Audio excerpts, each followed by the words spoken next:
Hi everybody, it's me again with another video. I'm going to be doing a reaction to the Geography Now video series, Brazil. Now, I'm pretty sure Argentina and Brazil are facing off in, is it the Copa del America or something like that? Some kind of football cup. And I think you're both in the final, Brazil and Argentina. I know that I'm talking about Argentina because most of my subscribers listen to me for my Argentinian reaction videos, so I know you guys are facing off against Brazil. It might have happened earlier today, so fingers crossed. I hope you did well. I hope you was okay with it. I hope you're not all crying into your beer and wine now. I hope you managed to win that one, because England are facing off against Italy, which is also, actually, you're probably all voting for Italy. You probably all want Italy to beat England because a lot of you guys there have got Italian heritage, so you're probably all cheering on Italy. Well, I'm cheering on Argentina. That's typical, that is. I'm cheering on you guys and you're cheering on the guys that are playing against my team. Anyway, let's just go to this. It doesn't matter, it's only football, but let's just go on to watching this video. So it's Geography Now, Brazil. Yeah, Geography Now. I said geography. Here we go. Largest countries in the world. Obviously, I won't be able to cover everything within about 10 minutes. I'll try to do my best, but in the meantime, soccer, monkeys, Amazon, Ronaldo and samba songs, capoeira, anacondas, carnival, and attractive people that kind of have like tan skin. Oh, come on, guys, you knew that was coming. It's time to learn geography. So this bloke's from Brazil then. I'm guessing he's from Brazil. Yeah, okay, yeah, I meant to do that. I meant to go through the blinking things I knew about Brazil before I started. I knew capoeira. I know football, of course. I mentioned that already. Pele. I would have said Pele over Ronaldo. And I forgot Ronaldo was even Brazilian, to be honest. Pele, he's the greatest, one of the greatest. Well, let's not argue between Maradona and Pele, but one of the greatest footballers to ever lived. No! Hey everybody, I'm your host Barbie. I guess that's a thing now. And after weeks of anticipation, we finally finished the Brazil video. And you know how we start these things. Let's dissect the flag. Hold on. As I've just learned, Bandeira. The flag of Brazil has a green field with a yellow rhombus in the middle and a blue disc in the center with 27 stars scattered throughout the disc, and the country's motto depicted on a white band sprawled across the blue disc. Some people might tell you that the green represents forests and yellow represents gold, but yeah, that's not really true. The green and yellow are actually inspired from the former imperial flag of Brazil, which was derived from two royal households, the green representing the House of Braganza for King Dom Pedro I, and the yellow for the House of Habsburg that his wife Maria Leopoldina came from. The blue disc and the stars are what make up the most fun part of this flag. Each star represents one of the 27 states of Brazil. Furthermore, they are all separated into 9 different constellations that you can typically see in the southern hemisphere. Straddling across the blue disc is a banner with the country's motto, Ordem e Progresso, which means order and progress. A flag with stars representing each state in the country. Ah, Brazil, I think there's some people that can gel well with that. Now here's where things get a little fun, because each section of Brazil kind of has its own little story.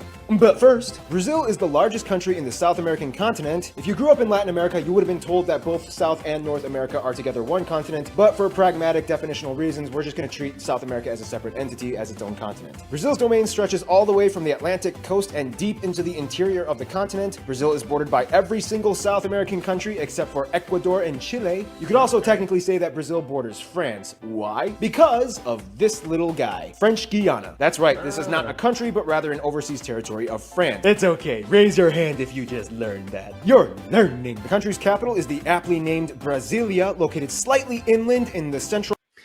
I like these videos. I kind of like to learn, but some of his jokes just like, oh, get on with it, please. It's like a little bit grating. Some of his stuff. He said, "I'll just be a miserable old sod. He's all right. I'm just being get on with it. Enough of this silliness." But yeah, Brazil is huge. I knew it was quite big, but wow, that's really big. And Argentina's massive. Brazil, wow, even bigger.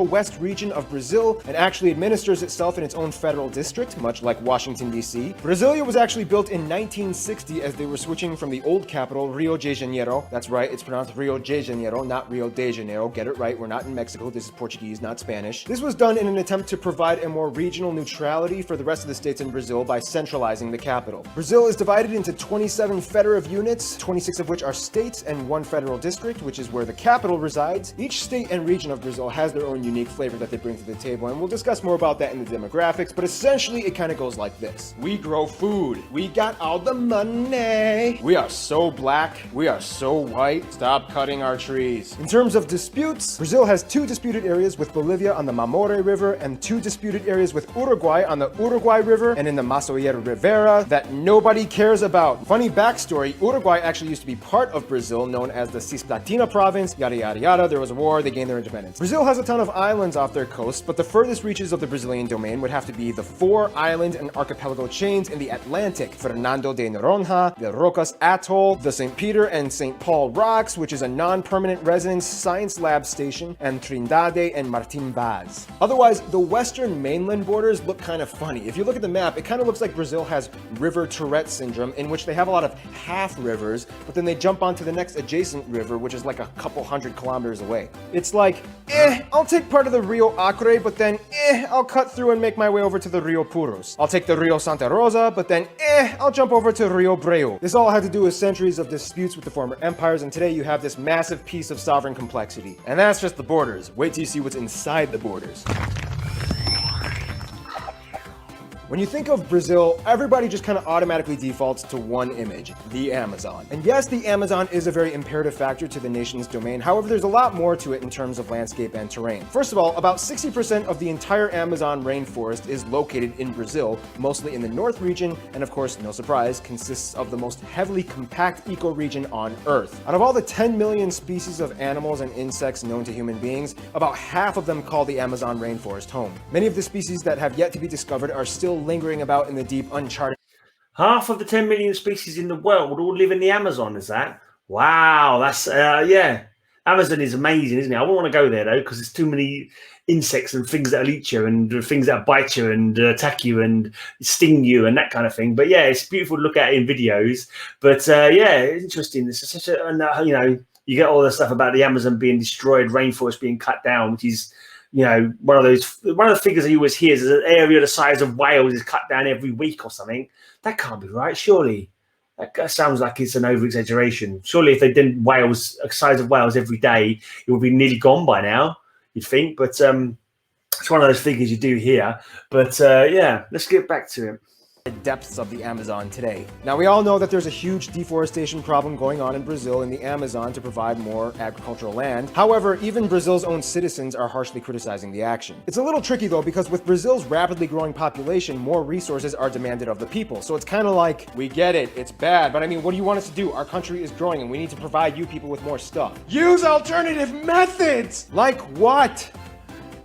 We're working on it! Otherwise, outside of the Amazon, the rest of the country has a vast array of contrasting scenery almost equally as fascinating. Along the coast, you have the Mata Atlântica, or the Atlantic Forest, the Cerrado, or the tropical savannas in the center. This is also the area where most farms and ranches can be found. Also, keep in mind, Brazil is one of the top countries in meat production and exports. In the south, you have the Araucaria, or the pine evergreen forests. In the north, you have the small mountains, especially close to the border of Venezuela, in which you can find one of the most notable natural landmarks being the tri-point border between Venezuela, Guyana, and Brazil, Mount Roraima, even though Brazil only owns about 5% of the mountain. But still, it counts! Roraima is one of the strangest looking flat-top plateau mountains with vertical cliffs almost perpendicular to the ground, earning it the label as one of the hardest mountains to climb. Fun side note, Mount Roraima was one of the areas that inspired the scenery for the Pixar movie Up, which is a great movie. By the way, go ahead, watch it. And with that said, Pixar and Disney, you can't sue me for copyright infringement rights for using a clip of your movie in my corner box here, because in accordance with fair use limitation rights, I commented and gave a critique on your material.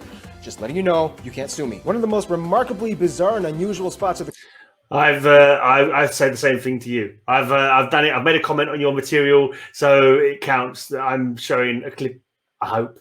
Country, though, would have to be the famous flooded deserts of Lençóis Maranhenses. This place, located on the north coast of the Maranhão state, is almost alien-like, as there are virtually no places like it on Earth. Essentially, it's a sand dune desert with abundant lagoons speckled throughout the entire region. Although it gets a lot of rainfall yearly, the area supports little vegetation and wildlife. Nonetheless, the area draws in thousands of tourists yearly, as it contains the almost paradoxical juxtaposition of elements in its scenery. It's not every day that you see a flooded desert. All right, let's talk about the Brazilian people.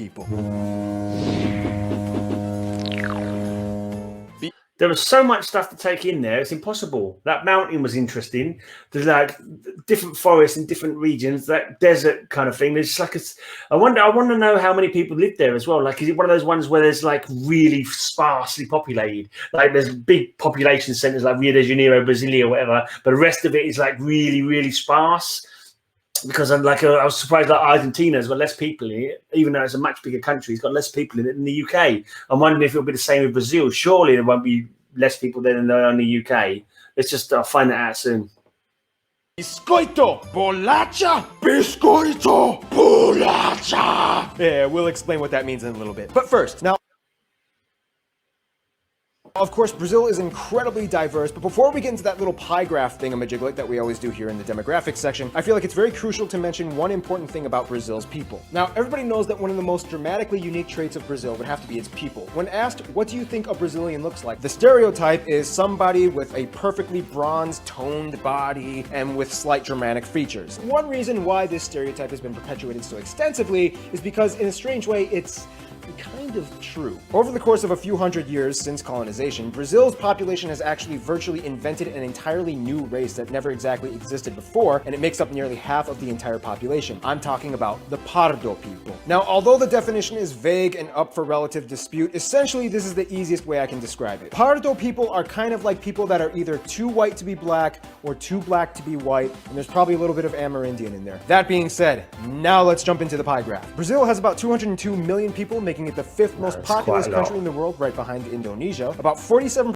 Yeah, that's quite a lot of people. That's more than the UK. So even though it's not one of those sparsely populated, then fifth most populated. Percent of the people identify as white, about 43% identify as pardo, about 8% are black, 1.5 Asian, and a very small portion, about 0.5% of the population, are Amerindian. Speaking of Asians, at about 1.5 million strong, Brazil is actually the country with the largest Japanese population outside of Japan. About 70% of whom live in the city of Sao Paulo. Asians have actually historically been migrating to Brazil for centuries. In terms of socio-regional distinctions, Brazil has quite the buffet of ethnic enclaves. For one, you can typically find more black people in the north, and especially in the Bahia state, where they make up over half of the entire population. This is also the area where you can disputably find some of the best capoeira masters in the world, as it is believed to have originated in this area. In the south, and more specifically in the Rio Grande do Sul state, you have one of the largest white populations in the entire country, with immigrants coming from places like Germany, Italy, and the Netherlands. In fact, many of these places have remained relatively untouched by the rest of Brazil, and many of the communities still retain the mother language of the country the members of the community came from. There's a joke in Brazil that nobody has met anybody from the state of Acre. It's so far and secluded that you may as well just call it North Bolivia. It's mine, Brazil! Nope, too bad, we won it in the war, it's still ours, deal with it. Then of course you have the various native tribal groups. There are about 240 tribes that a little over 900,000 people claim to be a part of ethnically. The government has recognized 690 territories and reservations for these various people groups that make up about 13% of the entire country's landmass, nearly all of it localized in the Amazon rainforest. Brazil's governmental agency for tribal peoples has a list of about 80 uncontacted tribal groups that deliberately choose to remain disconnected from the rest of the world. The governmental agency speculates that there are still many unnamed, undiscovered tribes currently living in the vast, uncharted forests of the Amazon.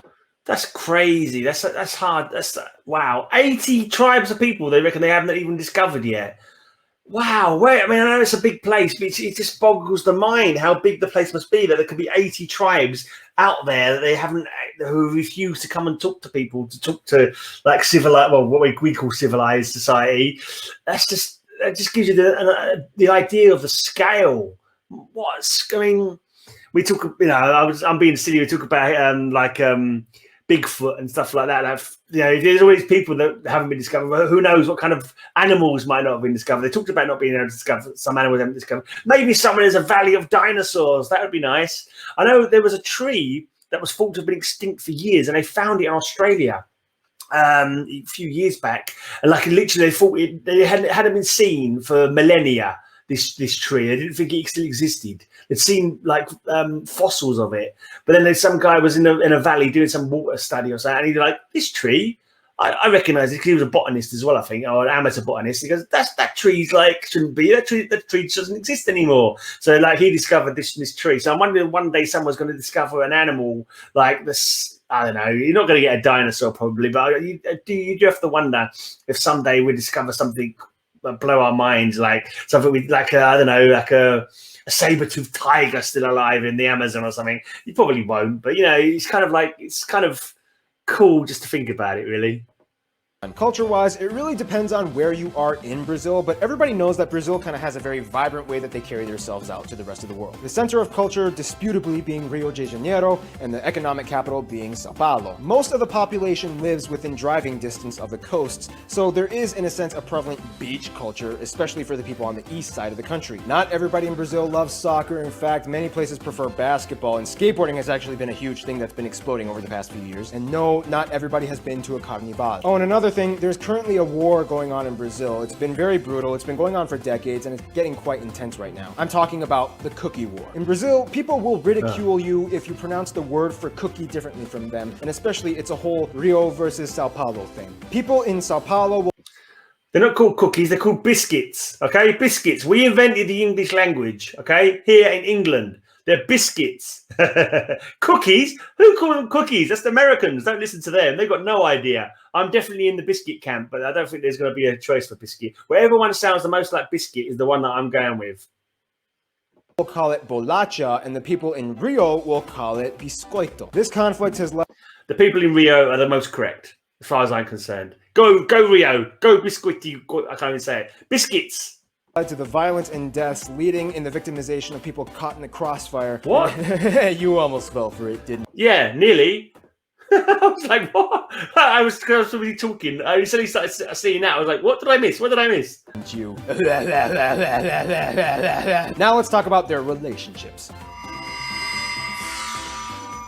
Now, Brazil kind of gets along with everyone, but he's kind of like that friend that ventures off and does whatever he wants while you wait in the hallway until he comes back from doing whatever he's doing. First off, pretty much all of their neighbor nations get along with them, although Argentina has a huge competitive hatred for Brazil when it comes to soccer. But all that aside, they have good relations and trade policies. Then, just like I mentioned before the Angola video, they get along with other nations of the former Portuguese Empire like Angola, Mozambique, São Tomé and Príncipe, Cabo Verde, and so on. They even get along with Portugal and have no bitterness towards the former colonization. Now, when it comes to the US, for centuries they've been good friends and have a deep history of trade and alliances. However, recently Brazil has been kind of diddle-doddling off, making friends with other people that kind of give the US and the old shifty eyes. Then we have Venezuela and Cuba. Brazil has sided with the Venezuelan government more in the past few decades and has built a $1.5 billion port in Cuba. Then we have Iran. Recently, Brazil has been testing the waters on attempting to build ties with them, although they haven't really improved much recently. Nonetheless, Brazil is quite the popular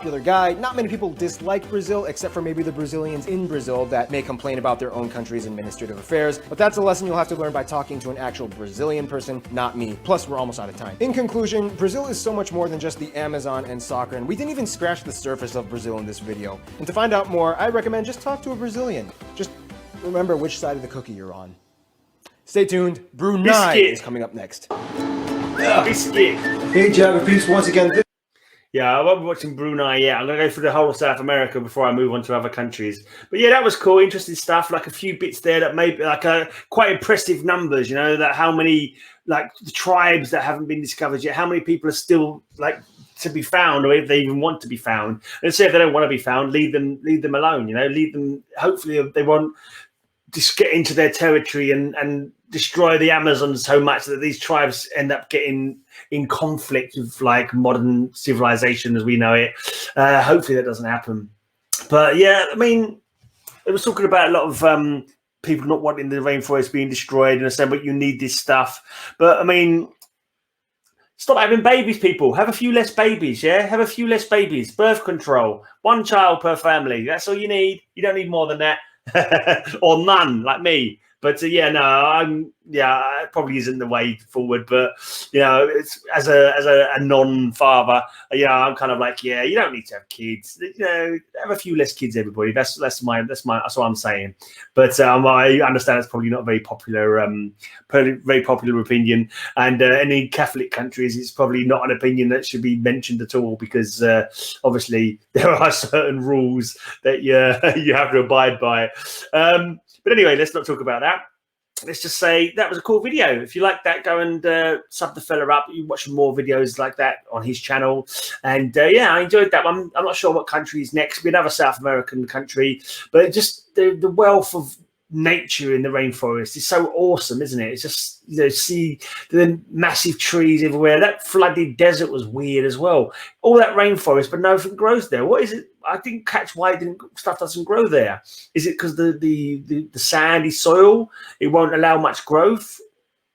I'm not sure. Why don't they try and, could they not possibly change that so it's to do something with the soil, put nutrients in the soil so they can turn it into farmland, and that way maybe we won't have to cut down so much of the rainforest. I don't know.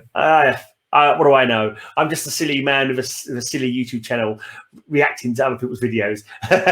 I'm out of here. I'm going to go. I'll be back tomorrow to look at some more videos. Gracias per mira. Vi mañana para otro video. Yeah, bye.